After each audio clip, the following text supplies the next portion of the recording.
Let me introduce Reds President and CEO, Phil Castellini.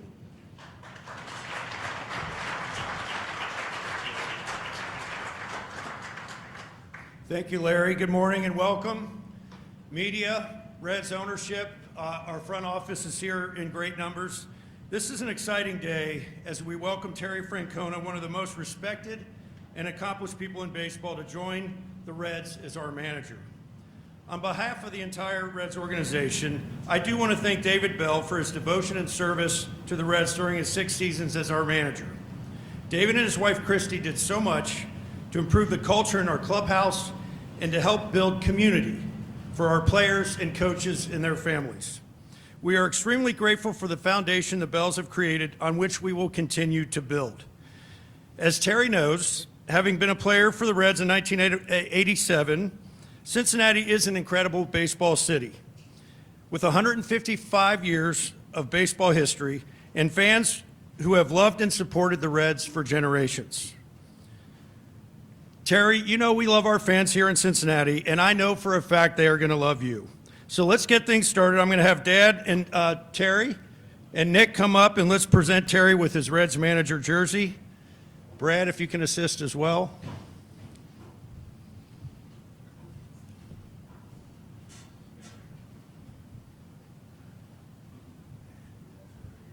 Here we go. Let's make it official.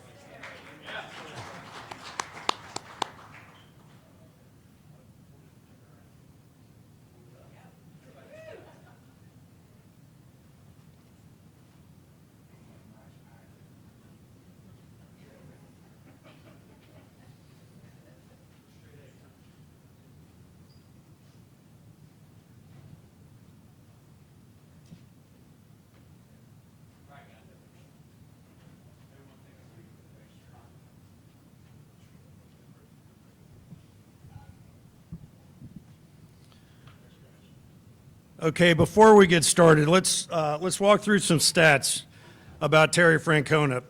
As a major league manager, Terry has 1,950 career wins over 23 seasons, the 13th highest wins of all time. Terry's won 2 World Series with the Red Sox, including breaking the curse in his first season with the club in 2004. He led Cleveland to the World Series in 2016. In his 23 managerial seasons, Terry has had 17 winning seasons, including 16 straight from 2004 to 2011, 2013 to 2020, 12 90-win seasons, 11 playoff appearances, and he is a 3-time Manager of the Year. And in his 10-year career as a Major League player, he hit 274 career at 1,800 plate appearances and played in 6 different positions. I had a longer list of stats that I was going to read off, and Terry said, let's just stop at the 6 positions. His numbers confirm his greatness in baseball, his legacy well established in other markets. We look forward to Terry adding to his success here in Cincinnati. Please join me in welcoming the next manager of the Cincinnati Reds, Terry Francona.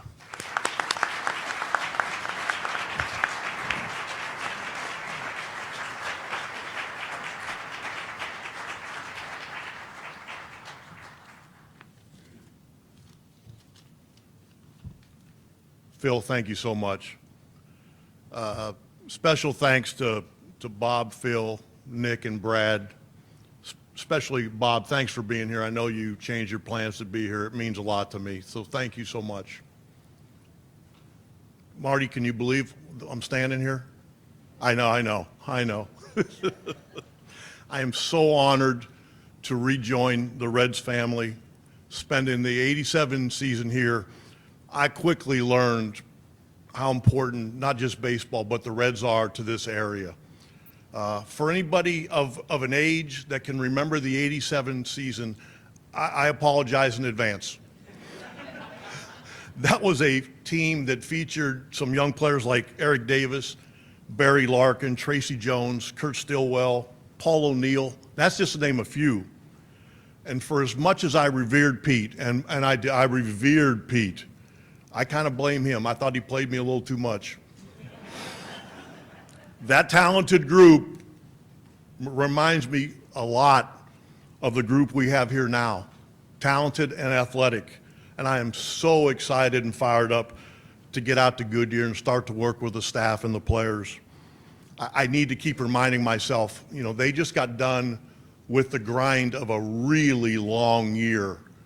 And I spent the year away from baseball, leading a semi-normal life, trying to get healthy. So I need to remind myself that. Saying that won't stop me. I've reached out to every single player, I believe every single staff member, support staff, and will continue to do so. Matter of fact, I think I've reached out to quite a few American citizens and spread the word of Reds baseball. When Brad sent me the phone list, I don't think he realized my age or my eyesight. Look at that.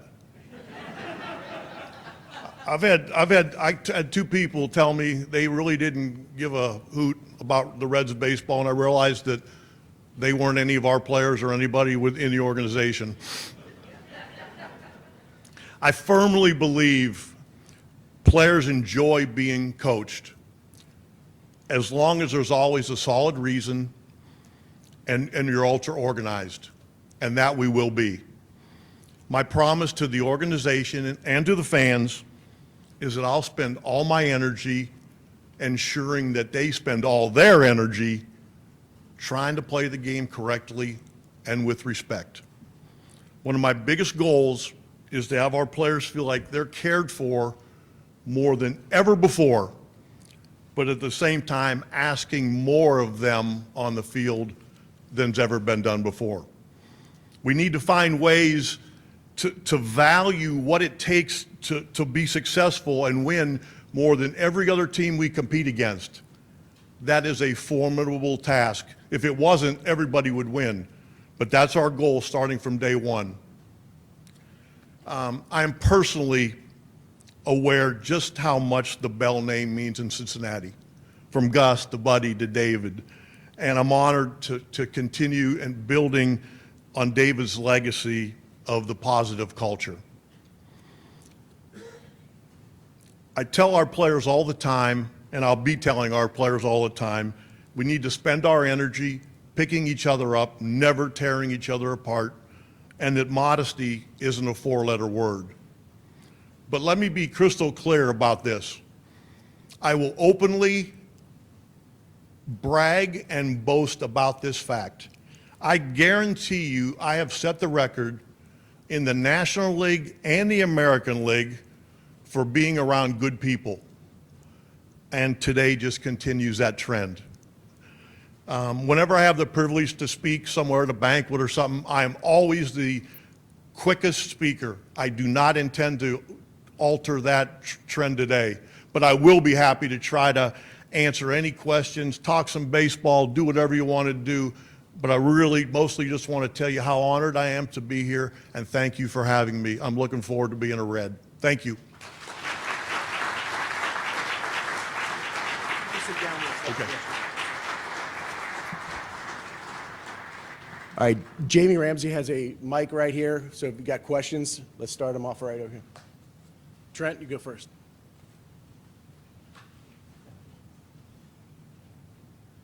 Terry, what was it about this opportunity that brought you out of retirement, and did you believe that you were going to manage again? Sorry, say that one more time, sir. What brought you out of retirement? Oh. Test.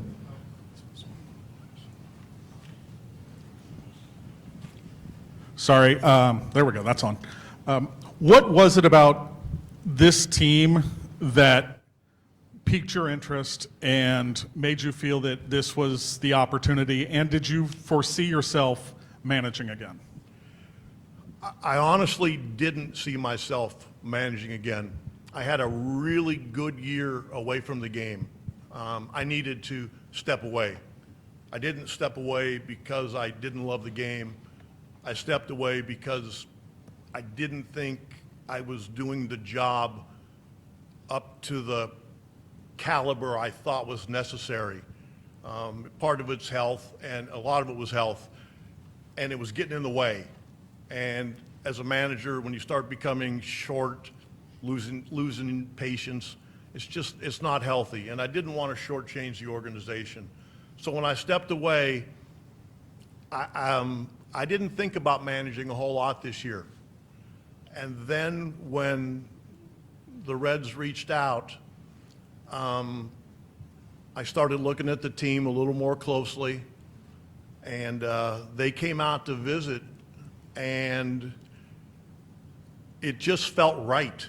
And it felt right kind of pretty close to the beginning of the meeting. We probably talked for 5 hours, and I was kidding, my palms were sweating, like I started getting, like I was like wanting to put my uniform on. So it just felt right. Over here. Terry, one of the buzzwords ever since the move with David was made was accountability and having accountability for this team. You talked about the talent, the athleticism, what this team has. How do you manage accountability with a young roster?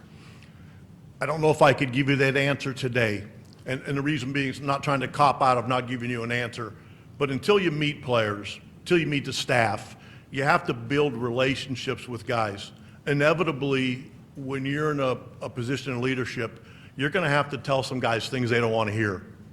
But the best way I know to do that is to develop a relationship built on honesty and trust. And that's the best way I know how to do it. And you got to remember, I mean, I've spent my entire life in a baseball locker room, in a clubhouse. There's no place I'm more comfortable. So having the conversations is maybe easier for me than maybe somebody coming in from outside. It's where I'm comfortable. Terry, your accolades were listed earlier.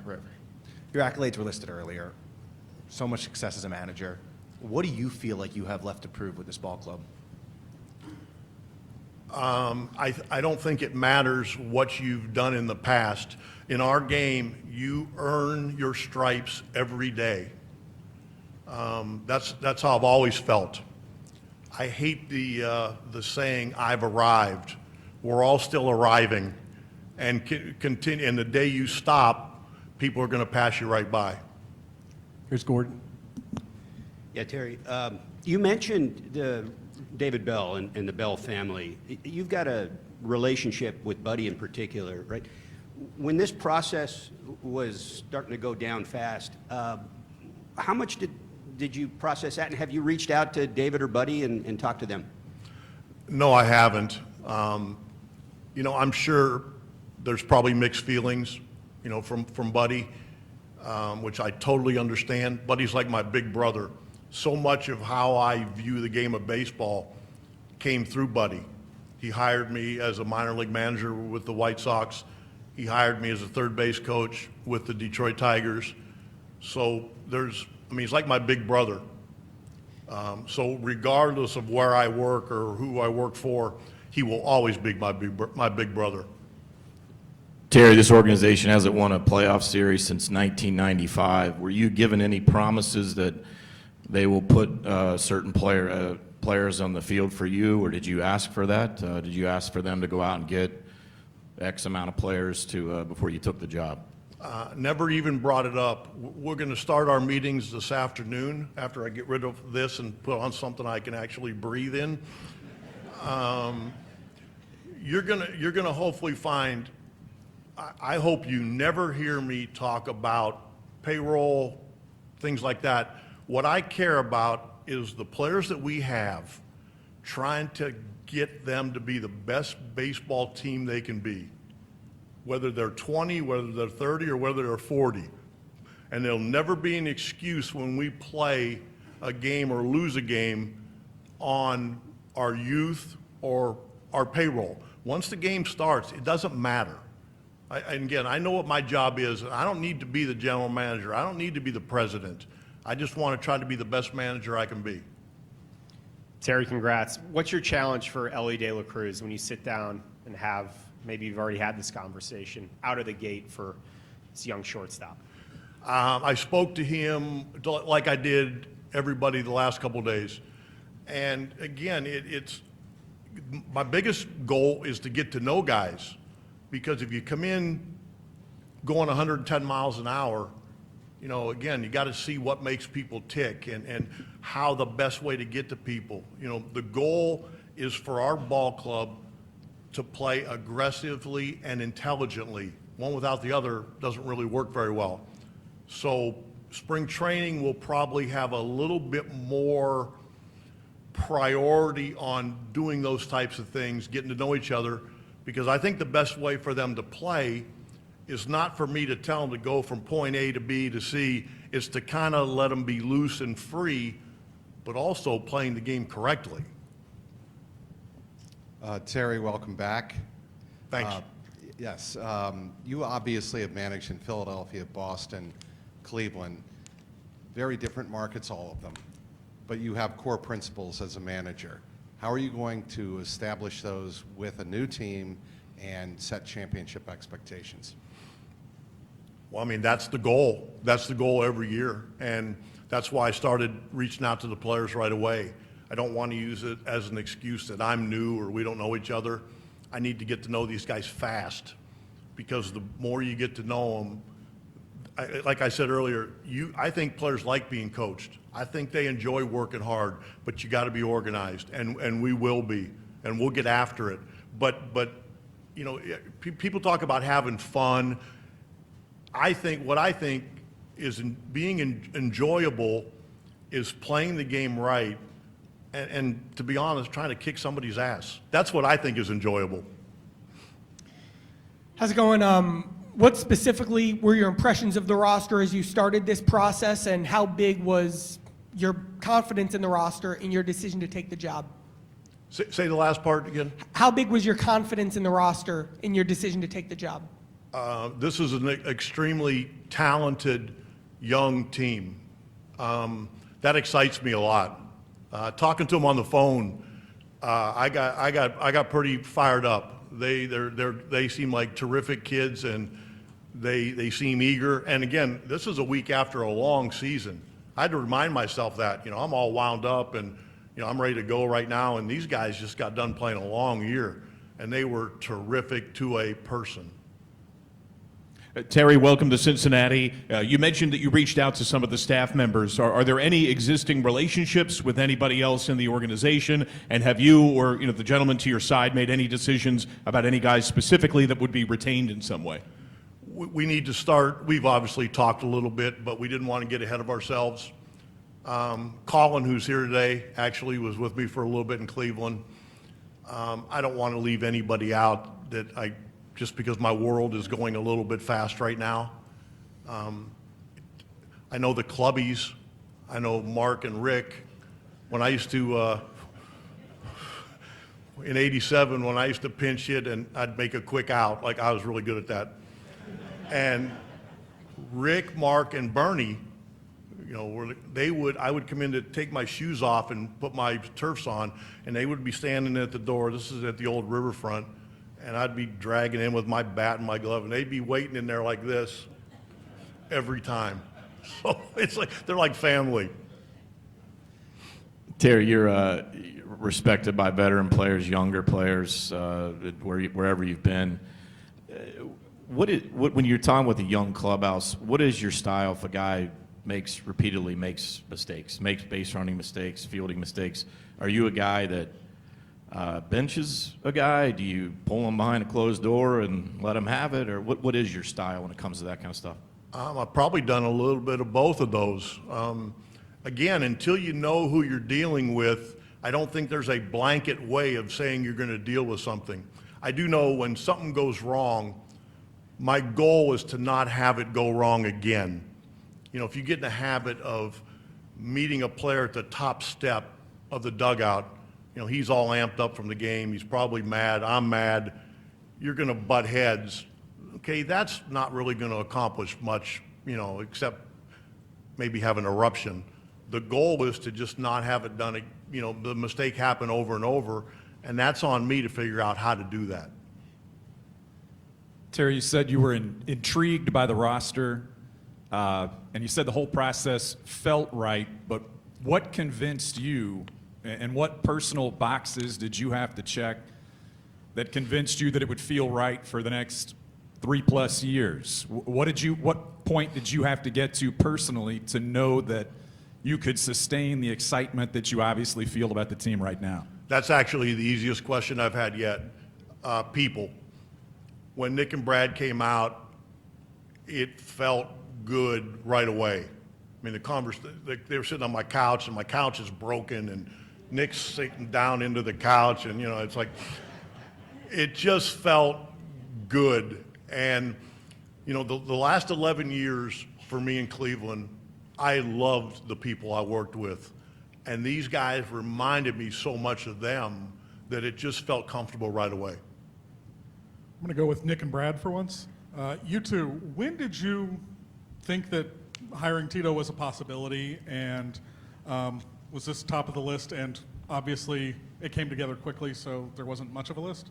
Yeah, well, I mean, there was definitely a list. We let David go on a Sunday night. We got together on Monday, and then on the road, met with all the players and staff while we were on the road. And then, you know, I actually talked to Marty. Marty reached out and connected Terry and I, and you know, reached out to, hey, would you have interest? And he said, yeah. So we talked about meeting somewhere, and Brad and I just decided we're going to go out to Tucson, and we went out to Tucson. And, you know, I didn't know when it was a possibility. You know, there was a feeling out process, I guess. But when we sat down and started talking, it just seemed really natural. A great conversation right from the beginning, and I felt good almost out of the chute.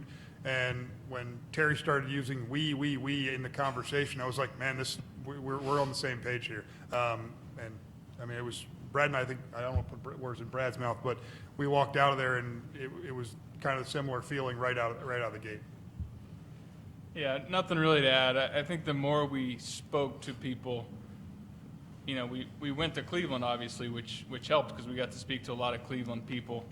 I spent a lot of time with Tom Hamilton there, and I've known Tom forever. And the more people we spoke to between Cleveland and the Chicago trip, the more it felt like Tito not only was at the top of the list, but had really separated himself at the top of the list. And, you know, by the time he agreed to meet with us, Nick and I said, we just got to go. We need to get out there. We need to do it as soon as possible.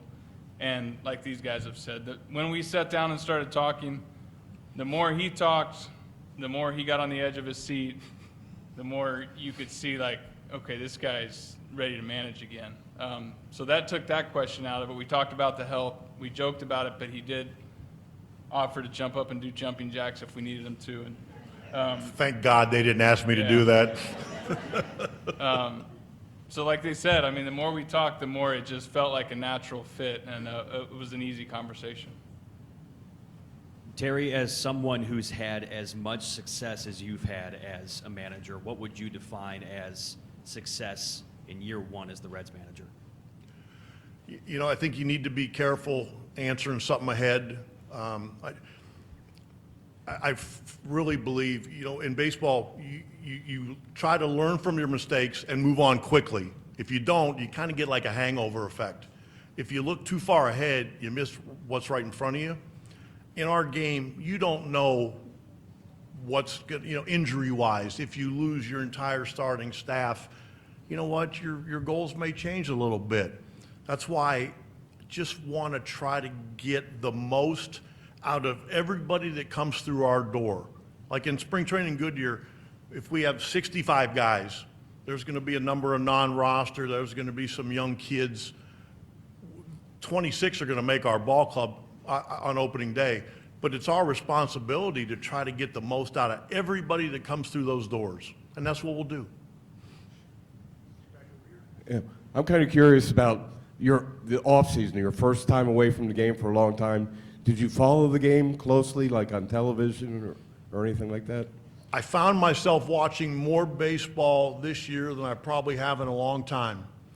Got to be the last couple of years in Cleveland, I'd watch like the team we were going to play next, just out of habit. This year, you know, I certainly watched Cleveland play a lot because I was still technically I'm not even sure what my title was, but I had something there.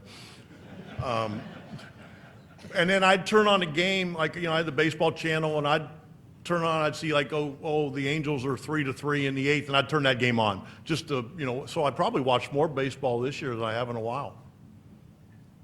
What do you remember from opening day '87, and how important to you are the traditions that have carried on here in Cincinnati? What I remember about opening day is, one, I was in the lineup, and I wasn't expecting to be.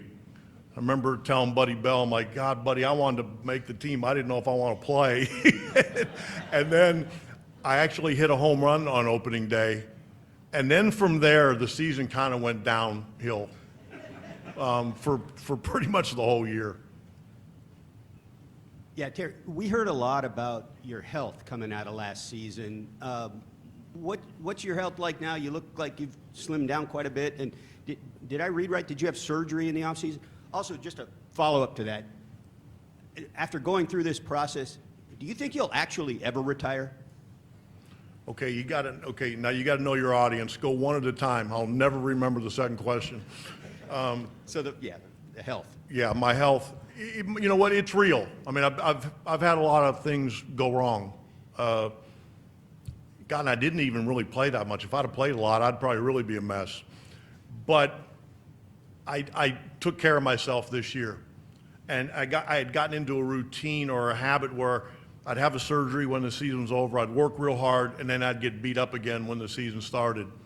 Being away for a year, it allowed me to take care of myself, probably for the first time, and I did, and I lost weight, and I still have a ways to go, but I feel like I'm in a position where I can have enough energy to do the job the way I think you're supposed to, because that wasn't how it was at the end in Cleveland. And like I said, I felt like I was shortchanging people. Yeah, so the follow-up to that is, as good as you feel now and going through this process, you think you'll actually retire from baseball at some point for real? I don't think I'll ever fully get out of baseball. I don't think I ever wanted to. The managing part, like I said, I don't look too far ahead. I just try to kind of do what I'm supposed to right now and see how long that goes. But, and health certainly plays a part in that. But as long as I love the challenge and I'm able to do it, I don't think we need to talk about retirement. Terry, you and Marty have maintained a great relationship over the years. Can you talk about your relationship with him, what it's meant to you, and also did he play a role in you taking this job?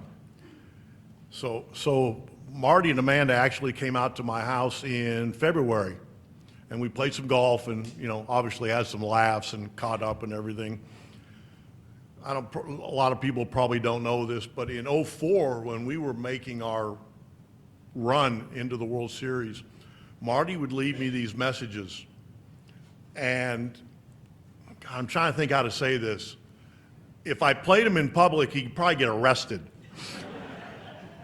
And I would play him on the bus, put it on the speaker on the bus, and play it for the coaching staff. And by the time we got to the hotel or the ballpark, they would be in tears. They'd be like, "He's your friend?" It was priceless. Terry, we've seen in the recent years Bruce Bochy come out of retirement, win a World Series. Dusty Baker win a World Series. What is it about managers like yourself and those guys that have experience that are still able to play in today's game and follow through and win? Well, I think it's probably different everywhere. Everybody's situation is different. In the case of those guys, they're really good, and they've been good for a long time, and they have really good teams. You saw this year, like, Boch, they took a step back. They had so many injuries, they took a step back. He's still one of the greatest managers that's ever been.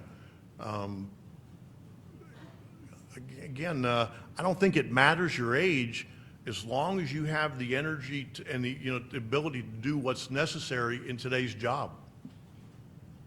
Terry, what kind of impact did Pete have in that 1987 season on you? Well, you got to remember, see, I played with Pete in 1984 in Montreal.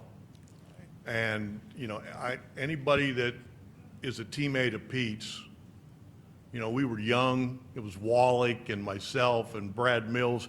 We thought Pete walked on water. And as a teammate, you know, he treated us kids like gold. So when I came over to play, I came over as a non-roster and actually made the team. Part of what hurt me so much is I felt like I let Pete down because I was so bad, because he had put his faith in me. You know, and I know what Pete means to this area. And, you know, I know there's some things that are hard to figure out, but, and I'm pretty honest about it. I have zero ability to not be biased when it comes to Pete, just because of my feelings for him. How similar are your philosophies on player development and managing in the modern game with the front office, and how do you see yourself, you know, having the conversations and figuring out how you guys are going to do things together? Well, we're going to get started on that this afternoon. You know, we don't need to make out the lineup for March 27th today. But what we do is start to be prepared, and, you know, there's steps along the way during the winter as you get ready for a season, but we don't need to make the lineup out today. That doesn't make any sense. But biggest thing I do is do a lot of listening and get up to speed as quick as I can, so that's never an excuse that I'm new. Anybody else? All right, that's the end of the press conference. Thank you for coming out.